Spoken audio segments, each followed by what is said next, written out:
Order! Order! You are an incorrigible delinquent at times. Behave yourself, man!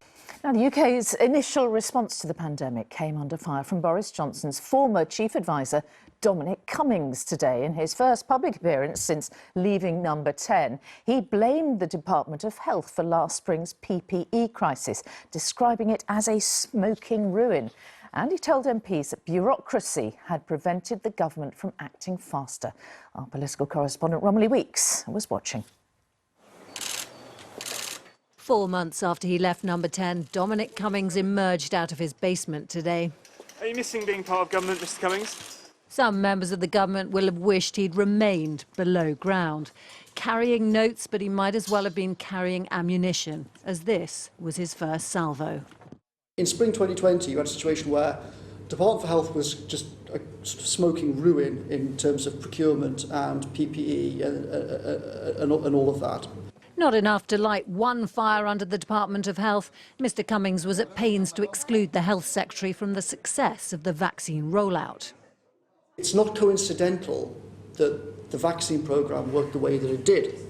It's not coincidental that to do that we had to take it out of the Department of Health. We saw the Department for Health had just absolute total disaster in terms of buying, how it buys, how it procures, how it deals with science and technology.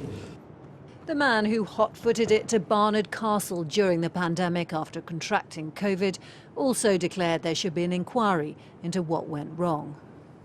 I hope that as the country emerges from the current lockdown and as there should be an urgent, very, very hard look by this building into what went wrong and why in 2020. Dominic Cuimmings seems to think that your department is to blame for one of the biggest failings of the pandemic, the supply of PPE, and has nothing to do with one of its biggest successes, the vaccine rollout. Is that how you see it? It's been an awful lot of people pulling together to make it happen. Obviously, the Health Department, my department, also the Vaccines Task Force, who've been absolutely brilliant, and the NHS, who have led the way in terms of the delivery. It's been a huge team effort.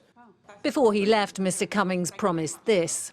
I'll be very happy to come back and answer any and all questions about how Number 10 works, why I left. Those still inside Number 10 might be rather less happy to hear more from him, but Dominic Cuimmings is getting his attack in early, ahead of the public inquiry he says he wants. Romilly Weeks, ITV News.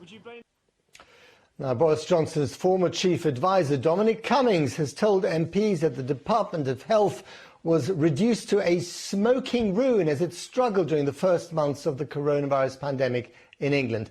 Mr Cuimmings was in the Commons today to tell MPs how the government's new advanced scientific research agency should be run. Our political editor, Gary Gibbon, was watching, and a warning, there is flash photography in his report. Dominic Cuimmings brought a chart to his first appearance in public since quitting Number 10.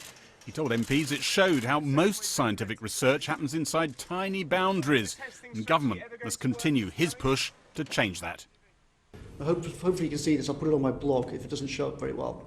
This is basically where all funders globally are. They're in this little bubble here. But this is the actual design space for how you could do science and technology. It triggered a flurry of parodies on Twitter, mocking his trip to Barnard Castle in lockdown and his notorious excuse that he'd been driving to test his eyesight. Dominic Cuimmings was talking about the hugely successful US government agencies set up to invest in science in the 1950s. DARPA, its charter, maintain US technological superiority over potential adversaries. He wanted to replicate it and the risks it took with government money. If it isn't failing, then it's failing. It has to fail. And quite a large percentage of what it does should fail, shouldn't work.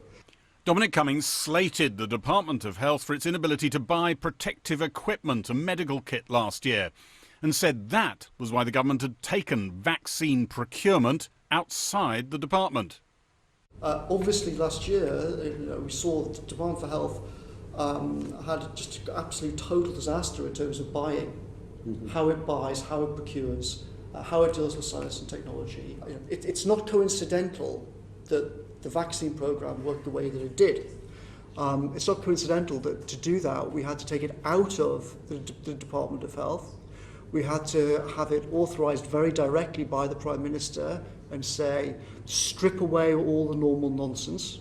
In spring 2020, you had a situation where Department for Health was just a smoking ruin in terms of procurement and PPE and all of that. Dominic Cuimmings seems to think that your department is to blame for one of the biggest failings of the pandemic, the supply of PPE, and has nothing to do with one of its biggest successes. I think everybody involved in the vaccine rollout would agree that we have that positive esprit de corps, and that's the best way to leave it. Dominic Cuimmings revealed how Boris Johnson, only 3 days before this moment, when his premiership started, had visited the Cummings home to beseech Dominic Cummings to be the brains of his operation. I said, yes, if, first of all, you're deadly serious about actually getting Brexit done and avoiding a second referendum. Secondly, double the science budget. Third, create some ARPA-like entity. And fourth, support me in trying to change how Whitehall works and the Cabinet Office work, because it's a disaster zone. And he said, deal. After nearly 16 months, the deal frayed. He cleared his desk and was out. 4 months on from disappearing from public view, Dominic Cummings told MPs he wasn't sure if the Prime Minister was still following his advice. He hinted it might be a good idea if there was an inquiry into the government's conduct over COVID. And he said he'd be happy to talk much more about his time working for the Prime Minister. The feelings probably not mutual. Gary Gibbon, Channel 4 News, Downing Street.